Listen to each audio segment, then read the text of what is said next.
ফুলপুরে ব্যতিক্রমধর্মী প্রতিযোগিতা trolley wrestling এর আয়োজন করা হয়েছে।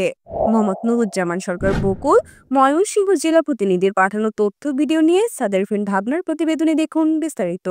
ময়মনসিংহের ফুলপুর উপজেলার ১০ নং বাউলা ইউনিয়নের বাউলা পূর্বপালায় ট্রলি রেসলিং নামে এক ব্যতিক্রমধর্মী ক্রীড়া প্রতিযোগিতার আয়োজন করে স্থানীয় যুব সমাজ।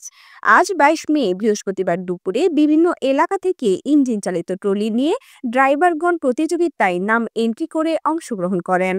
জানা যায় কাদোমাক্ত ফসলের মাঠে এই বিশেষ খেলার আয়োজন করা হয়।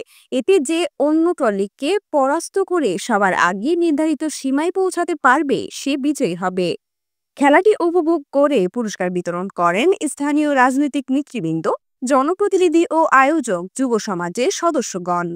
বিষয়টি বিভিন্ন এলাকা হতে আগত হাজারো দর্শকদের মাঝে বেশ চাঞ্চল্যের সৃষ্টি করেছে। ব্যতিক্রমী এই প্রতিযোগিতা ভবিষ্যতে সারা দেশে ছড়িয়ে যাবে এবং দর্শকগণ বিনোদন পাবে, এ আশাবাদ করেন আয়োজক কমিটির সদস্যবৃন্দ।